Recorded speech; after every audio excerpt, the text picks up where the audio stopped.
Walk in My World is a show that was created to educate Ganawagi about people with special needs, about what people living with disabilities go through daily.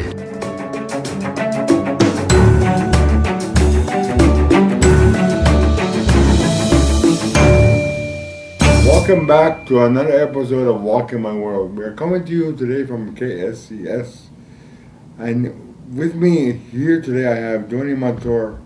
We're just going to have a general talk about special needs.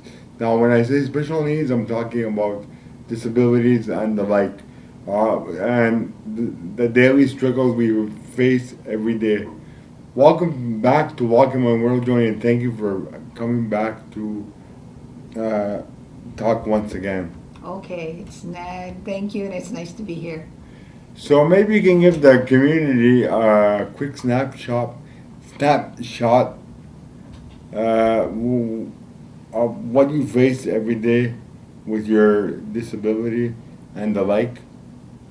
Well, for me, I'm in a wheelchair also, and I use two wheelchairs actually. I use an electric wheelchair to come to work, and then when I get to work, I transfer, into a manual wheelchair because that helps me to exercise, and so this way I'm not just sitting there in a wheelchair.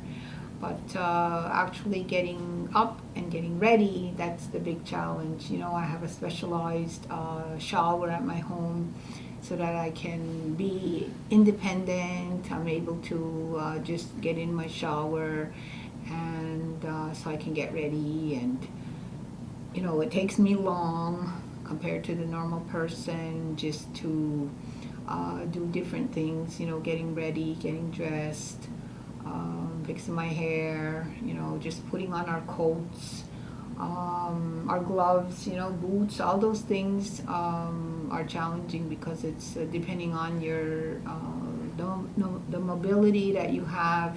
And for me, my mobility is not like a normal person, so I have weakness, like in my arms, so it's very difficult for me. I have to take my time, and but I managed to get it done. Okay, so you would say you have a pretty good quality of life and can face most challenges throughout your day? Well, I guess for me, I'm very strong-willed. I have a hard head, that's what everybody says, and I have a hard face too, like because I fell a few times on my face and nothing broke, so I know I have a hard face. But yeah, it is a challenge, but you have to go like day by day. You got to get up in the morning every day. You got to come to work because, if you want to have different things in life, then, the government only provides you with certain things. And then other than that, if you want to have different types of equipment that would make your life better, then you have to pay for it yourself. So that's why I work, so this way I can get the things that I need so I can have a good quality of life. Okay. Oh, sorry, go ahead. Oh, no, it's okay. I just want to say, I had to make sure I have a ramp to go into my house. I used to have stairs before, but now I have a ramp. And you got to make sure that everything meets your needs when you go in the house. Okay, if you don't mind, could you just back up, and talk about, I think it's important for the community to know, if you don't mind, when you were diagnosed in your childhood, when your family first found out you had muscular dystrophy? I guess it was when I was young. I mean, I don't remember exactly what age. I think I was maybe a teenager at the time, because my older brother also had the same disability. So we were all checked, I guess, at the time. And it's a very different type of disability that has different degrees of how it affects you. So, like with my brother, it was very, very severe for him that he was in a wheelchair when he was, I believe, in his 20s. So for me, it was only like now in my 50s where I came to be in a wheelchair. And for people that don't know who her brother is, it's the late Justin Rice. My brother is the late Justin Rice. Justin Rice. I think pretty well everybody knows him. And if you live in Ganawage, back when Justin was alive, if you didn't know who he is, well, then you were living under a rock, because everybody knows Justin. Yeah, and I think, like for me, I'm more lucky than him, because when he, first was diagnosed, and for him it progressed so fast that there wasn't the type of services or the resources for him, and everybody knows my brother was so intelligent, but he wasn't able to go to school because there was no way absolutely that he could walk, get on the bus, and go to school. I mean, for me, I'm luckier. I didn't have the same type of progression, so that I was able to go to school and get my university degree, because that's something that my mother had always wanted us to do. So I made sure that I got that, and then I was able to work here in the community. So it was only like later on in years that I started to get to lose like mobility. So that, and now there is so much more resources for us. We have like our physiotherapy department, our occupational department in the community. So they try and help us, whatever type of equipment, that we might need. And if you don't know what a physiotherapist is, that's a special person that helps people like us sometimes increase our independence and stuff like that. Yeah, for me, like there's certain exercises that I should be doing to try and keep up my strength. So that's what I do. I was going actually to the Montreal Neurological Institute once a year to meet there with a physiatrist, and she's like a doctor who makes any prescriptions that you may need for different types of equipment that you would need, like if you need a new wheelchair, if you need bars, if you need, and I'm not talking about drinking bars, I'm talking about bars that you hold on to when you're walking, or if you need a walker, or if you need, whatever you might need. And then there they had an occupational therapist who also checks you, and a physiotherapist who looks at your whatever exercises you may need, and they kind of go from year to year to see what's maintaining, what's getting weaker, so they have a record. But I don't go there anymore because of the shortage of services in terms of the physio and the occupational therapy, so I come here in Ganawage, but I still go and see my physiatrist. Okay, one question that I wanted to ask you that we didn't ask the last time, like cold and flu season's coming. Mm-hmm. Now, because of your disability, does that play a factor in terms of because of your resistance and? Well, I think the doctors have always recommended that I do get it every year, because when you have any type of condition, you're better off to get a flu shot. But also because I work in the public, I also get a flu shot. So they come here, and I get my needle here. Yeah, I know, but I wasn't going in that vein. I was saying in terms of your disability, does that play a factor? Like, do you get more? Are you prone to getting sick more because people may come around you and they have a cold, and because of your resistance? That's what I meant. Okay, no, it hasn't really affected me too much. Okay.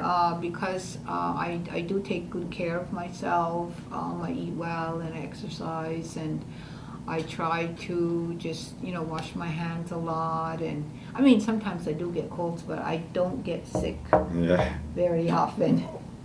No, because people ask that because we don't move as the average person, so they always ask me, why are you resistant more? And I say, kind of, but I can get a cold just like anybody else. Right. But it may take us a bit longer to get better. And get better, yeah. So that's just a common question people ask me. Mm-hmm. So getting back to uh, your your daily challenges, is there any particular that you say, oh, I gotta do it, and I need all this extra equipment, and I'm sometimes I get fed up because it takes so long, and things take so long. Or do you always have that can-do attitude? Well, I really know what my limitations are. I know what I can do and what I can't do, and if there are ways that I can help myself to do something, then I try and get the equipment. Like this summer, for instance, I bought myself a lift so that I can get in the pool because I can't stand up and walk and go down the stairs and get in the pool and climb up the stairs and get back out of the pool. So I bought myself a specialized lift that I can sit in, and then when it lifts me up and it puts me in the pool and it takes me back out. And in my house, I'm of course just getting to work too. Once the weather starts getting cold, I won't be able to come in my electric wheelchairs, and I am in the process of getting a specialized van, but I haven't gotten that yet. So in the meantime, I have to get somebody to bring me to work every day. So it's not like I can just walk down the stairs, hop in my car, and come to work. That's something that I used to do before, but now I know I can't do it anymore. So I have to make all these different types of arrangements anytime I want to do something. If I want to go shopping, I have to make sure somebody comes with me. I don't go by myself. Well, I can't anyway. Somebody has to drive me, put me in the car, put my wheelchair in the car. So it is like my family is all used to it. They know what's involved in me on a daily basis. But they have to block time in order to help you. Yes. I have to make appointments, with my daughters. Let's say if I want to go somewhere, I'll say, can you bring me at this time? And, whether if they're available or not, then I can go. If they're not available, then I can't go. Do they say, well, I can't take you, but I can take you on this day? Of course. Yeah. My daughter does, my younger daughter does mostly do that most of the time. So, Yeah. and I have a good friend that does that for me also. So, Yeah. yeah. So you're I'm lucky in that sense because, there might be other people in the community that are stuck in the house and they don't have the different resources. So what would you say if, like, I remember a long time ago we had accessible transport, Mm-hmm. and it didn't take off for whatever reason or whatever. But would you say that something like that is needed? Or would you say that we're too small and it's too much bureaucracy to reinvent that wheel again? Well, it didn't impact on me at the time because I was still driving my own vehicle.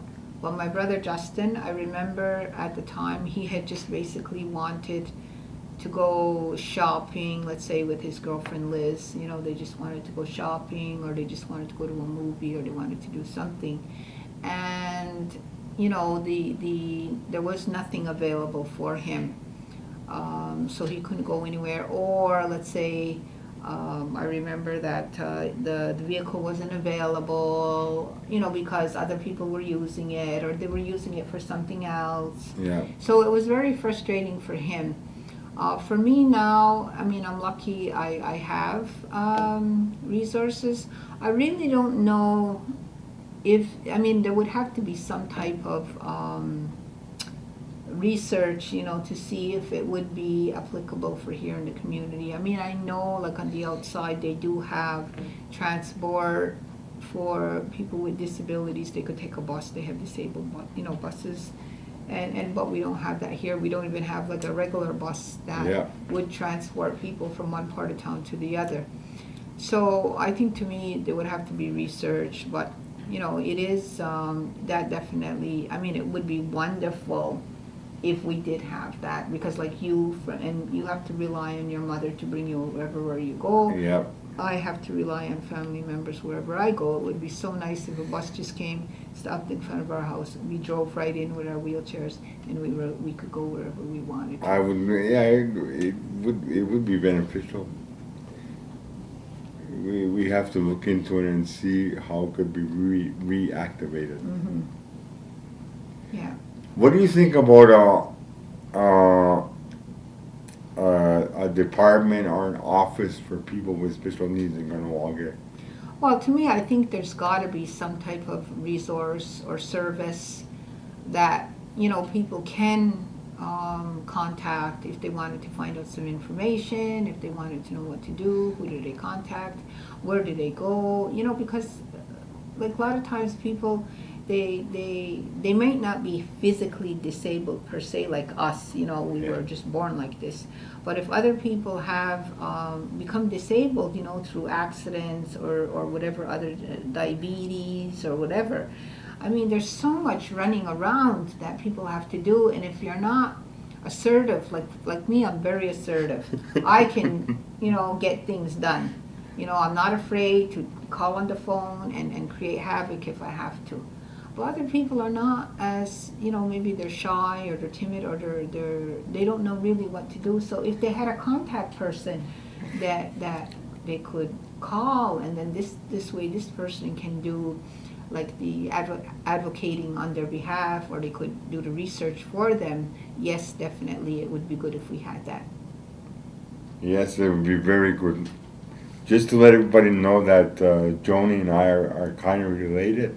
That's why I'm laughing when she said she's very assertive. Mm-hmm. So the apple doesn't fall far from the tree. Mm-hmm. So we come from the same branch. Exactly. You know, when you're disabled, you have to fend for yourself. Right. In one context, but we know we need help. We know we need people to advocate for us, but sometimes it's better for us to advocate for ourselves because we're the best people that know what we need. And we're the best people to understand, you know, our situations and how things can help us. Sometimes some people think, like now, let me talk about accessibility. Okay. And I want to talk about bathrooms in the community. Okay. You know, this is maybe a sensitive subject for people, but for us, it's important. Yeah. You know, like people say, oh yeah, we're going to build a building and it's going to be a handicap accessible. Okay, yes, okay, let's say we can get in. But then when you use the bathrooms, you know, you have to have a bathroom that's big enough for a wheelchair to fit in. Mm-hmm. Or if there's stalls in there, the stall has to be big enough for an electric wheelchair to get in. So if you look at Michael's wheelchair is quite big.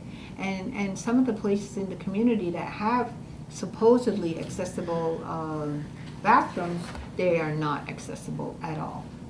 You know, like, I mean, I used one bathroom and my wheelchair couldn't fit in there, so I had to have somebody guard the door to make sure nobody else was coming in. So, you know, even those types of just little things on a daily basis, we have to kind of negotiate because it's not made particularly to our needs. And even though we have occupational therapists in the community, they're the ones that are supposed to give the direct measurements, how high the toilet seat's supposed to be. I don't know if different businesses or departments are using them because we have, like, for example, we have a school in the community there's absolutely no accessibility for a bathroom for someone in a wheelchair. And even though there's meetings there, like I like to get involved in community, I can't go because there's no bathroom that's appropriate for someone in a wheelchair. If you don't mind, I'm going to toot my own horn here and just give an example. Okay. You know, like we get invited to family functions, weddings, whatever you like, and this and that. And one rule is that I won't go. It's not that I won't go to the person's wedding. If it's in a non-accessible place, while they say, "Oh, we can carry you upstairs," and I don't really go for getting carried upstairs and getting carried down because it's not safe. You know, you're putting your hands in you're putting your life in somebody else's hands. And that's, people ask me, well, you know, Why? And that's fine because my life is valued. Mm-hmm. If I'm sitting in a hospital because I can't, because I went to a function where I had to be carried upstairs. Well, that means that walking my world won't be done. That means all my daily activities will have to stop. While I'm getting better. So that's just to say that we wish me and Joni that people would take the time to plan those things so that we can attend community events and don't plan after you've opened this spacious new building that say, oh, it's got to be done because it's more expensive after it's done. Mm-hmm. And I don't know if you agree with that. Well, of course, because I mean, even here where I work, they have a wonderful bathroom and it's all accessible. And they did that all for me too. You know, they put in buttons so the doors open easily and I don't have to push the door open or anything. But when let's say I'm invited out anywhere, the people that I work with, they know that they, even when they go out with their families, they check to see, oh, can Joni come here? Will Joni be able to use this place? A lot of times, there's many, many places in the community, restaurants, even some of the organizations in the community. It's sometimes we don't want to go there because, oh my goodness, the bathroom is not adequate for us. Yeah. So I'm hoping that even like with the hospital, when they do build their new extension, that they will adjust or even improve their bathrooms, because their bathrooms are quite small and you can't even like fit a wheelchair in front of you to use the bathroom. Yeah. So for the next little part of the show here, where do you want to go? Like in what direction? Well, I guess, I don't know. I mean, we could talk about even, like I remember we talked about the history though, but the community has improved. Yeah. There have been some strides, Yeah. in terms of trying to make the community more accessible. I mean, in the past, we didn't have sidewalks, so it's a little bit more safer. Sometimes the sidewalks though, I mean, it can't be perfect, but there are some sidewalks sometimes where there's a big dip, so you really have to be careful so you don't tip over. People. I have to say one thing though about our community. Our community is very polite when it comes to people who are in disability, who are disabled. Whenever I'm on the road, people are so polite. They let me pass. They watch for me. They always make sure, can I get in somewhere? Am I all right? So that's one thing I can say about the community. They're very, very giving and caring. Okay, like you say, they're very, very giving and caring. Well, when you go, okay, for an example, when you go outside to a mall, food court, how do you get treated over there? Like, do people let you pass without a problem, or do they say, "Gee, you're in my way. Hurry up, because I want to get to a table, put my food down. I'm in a hurry." No, I've never really encountered that. Like, not me personally, because no, I find people are generally nice too. Like, Yeah. that's never happened to me. Yeah. So because that can happen, sometimes where people are in a hurry and say, Mhm. I've I've had people walk right in front of me because, oh, your chair moves too slow. Mm. I can be faster than you. Wow. I say to them, go ahead, but when I get there, they're still like 20 miles back behind me. Mhm. And unfortunately, there are people out there that are ignorant. They just don't understand. So that's why we're doing this, because we want to educate people. Yeah. We want people to understand. So you would say that compared to, from, let's say, 1979 to now, we're in a better place than we were back then? Well, I think there's more awareness, Yeah. and I think the community's trying, I mean, they are trying by, some businesses will put up ramps. Some other businesses will try to make their bathrooms better equipped. But, there still needs to be room for improvement. It really would be good if they got an occupational therapist anytime they wanted to put something handicapped in a building, whether it be a private business or a public building. And, even elevators would be wonderful. I mean, there's some restaurants in the community that there's absolutely no accessibility, let's say, to the second floor. Yeah. You would have to be carried up. And like you, I'm afraid also. I really don't want anybody to carry me, because what if they drop me? Yeah. Then, then I would be really, really upset about that. So, I mean, people mean well. People mean well when they try and help you. But it's just they have to understand, I guess, that, if there were elevators, then it would be much easier for us. Another thing that I wanted to talk to about, like personal space, like when somebody's right next to you Mm-hmm. and they're talking to you, hey, Joanie, how are you? Mm-hmm. We're disabled, we're not deaf.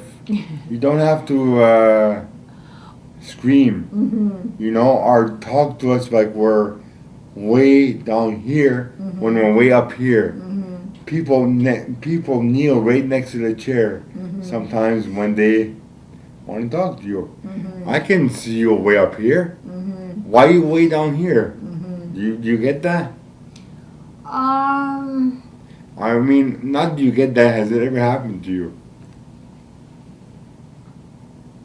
no, I couldn't say that has happened to me. I mean, I'm trying to think, but I mean, I know sometimes when there are some people too, when automatically they see you in a wheelchair, they think that you have maybe an intellectual handicap or a disability, and so they really think that maybe there's, you're not, your brain is functioning normally, but they don't know that. But to come into my space,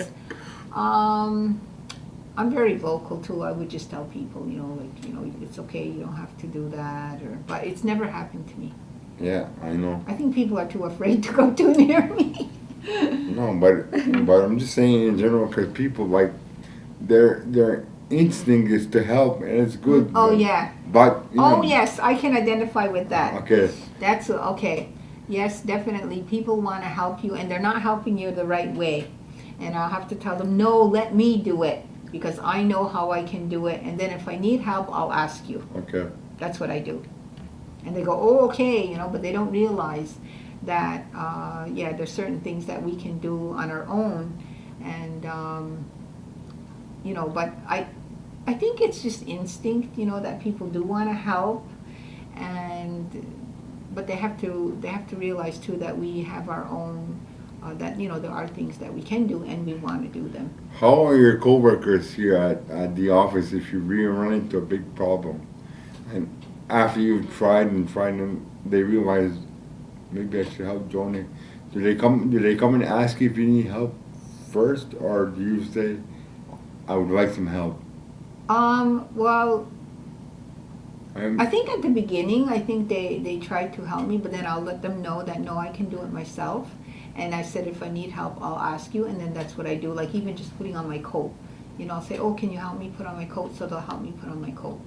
But other than that, I mean, they're pretty understanding now, because I've educated them, and so they pretty well know what my limitations are. Yeah, but if you run into a big problem, then they know. Oh yeah, they'll help me. That you need help. Oh, definitely. I would never have to worry. Like even one time there was a big snowstorm outside, and I had my electric wheelchair, and this girl was frantic. Joanie, you can't. I'll bring you home. I said, no, it's okay. I said, I'm going to call the mobile, and the medical mobile. and they came and got me and brought me home.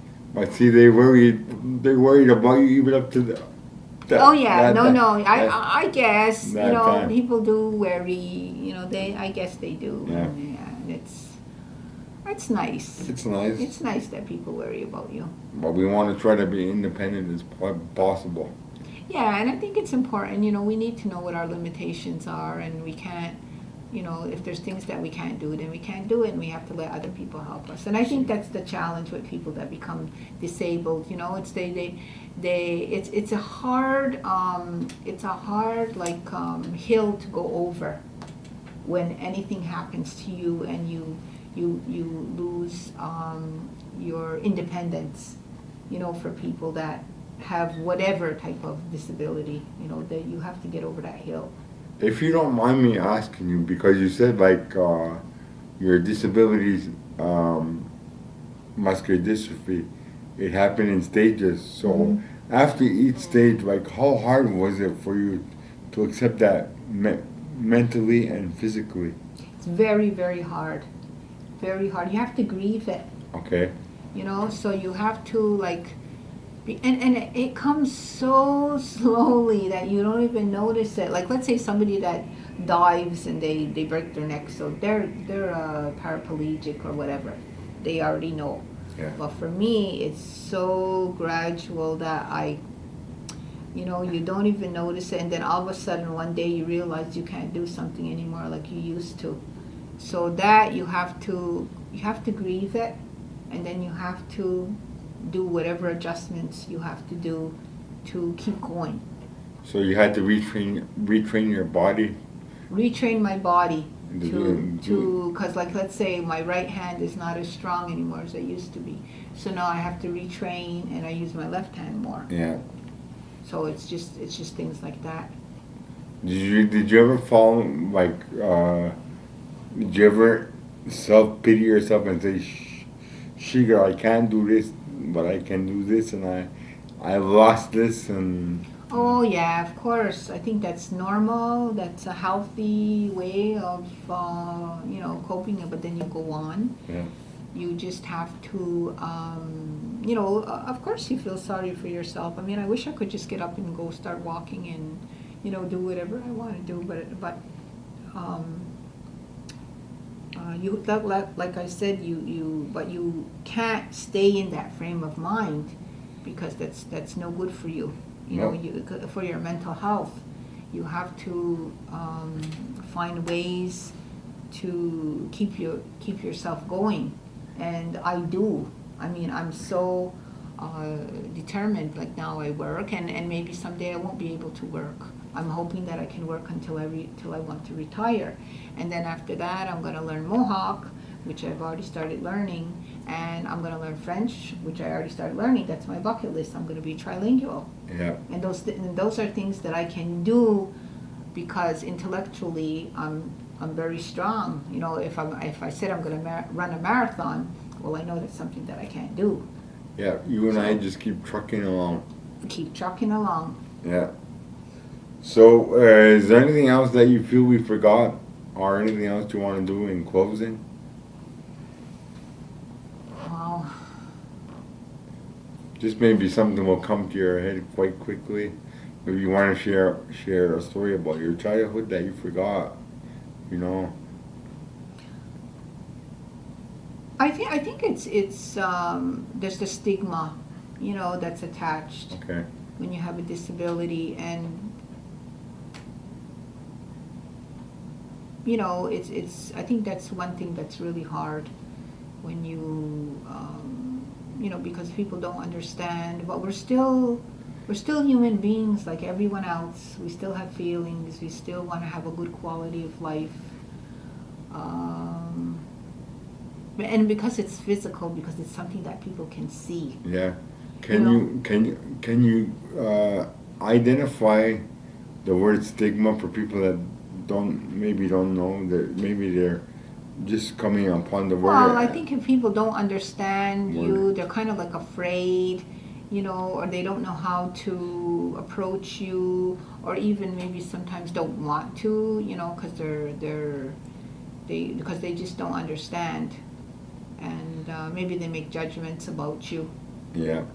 You know, so it's just it's like what you're doing right now is a good thing because it's we're a community of multi issues, and this is only just one of them, and it's as important as every other issue in the community. And even though there's only a few of us that are living in wheelchairs, you know, we have the right to have a quality of life like everyone else. And if there's any way that we can, you know, develop our community so that these things can be addressed, then that would be a good thing. Exactly. And one thing I want to say out to the community: don't just watch the show for watching the show. Mm-hmm. Try to go out, and when you meet a disabled person, try to, I don't want to say offer service, just try to be there as support, Mm-hmm. as a community member. And I'm not saying like support like you work in a specific program. Mm-hmm. I'm just saying say hello. Yeah. How are you? Mm-hmm. That means so much. It doesn't mean that you have to um, be hands on and providing service to that person. Just saying hello, how are you, have a nice day. Mm-hmm. It will mean so much more to the person that's going through the difficult challenge at hand. And I think, you know, it's important not to feel sorry. Yeah, it's important. We don't want that. We don't want No. pity or anything like that. I mean, there's other people, I always say every day, there's other people in the community that are worse off than me. Yeah. So, you know, I have a good quality of life. There's other people that can walk, but they don't have a good quality of life. You know, they have their own issues, their own problems. So we don't want any pity. We're just doing the best that we can with what we got, and we're going one step at a time. And when you see Joanie, don't identify her by muscular dystrophy. Mm-hmm. Identify her as Joanie, who works at KSCS, Mm-hmm. and she has a job in the community. Mm-hmm. Because one thing I don't want from this show is to people to say, I watched the show Mm-hmm. and I learned about the muscular dystrophy. Yes, you did. But the reason why you learned about muscular dystrophy is because somebody came on Walking on My World and they Mm-hmm. poured their heart out. Mm-hmm. Labels are for cans. The muscular dystrophy is the name. Mm-hmm. The person is the one that gave you the story. Mm-hmm. So she gave of her time, and she really gave you a snapshot about muscular dystrophy And the life that and comes the with life it. that she leads, Mhm. because it takes time for Joanie to come on TV, and she had to take time from her work Mhm. and put it in. So one thing I don't want people to identify is, oh, she's so poor, Mhm. she's got muscular dystrophy. That's not Mhm. what we spend No. the time here to do, and that's we don't want to send that message. No. We want to send a positive message so the Mhm. community can learn from it and move on. And next time you see Joanie, you can say, I seen you on Walking My World. Thank you. Mhm. You really opened my eyes. I'll be more attentive next time. So if there's nothing more that you want to add, I want to thank you for coming on Walking My World. And like I said, opening the community's eyes to muscular dystrophy. Yeah, and I'm glad to be on. I'm glad, Michael, that you pushed me to come on because I didn't want to right away. But you know, it's Yeah, that's another thing that I want to talk about. It's very challenging to have a disability, and when I ask people to come on, they're like, "Really? Mhm. You want me to come on?" But people need to know Mhm. this kind of education, because if they don't know, then who's going to teach them? Mhm. Everything else is being taught in the school, but the way I'm doing it, you get a full snapshot of the person's challenge Mhm. and trials and all the struggles that they go through each day.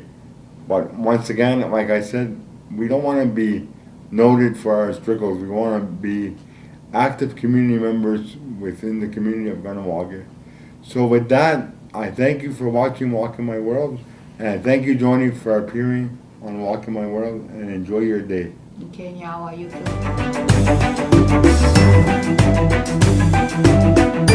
too.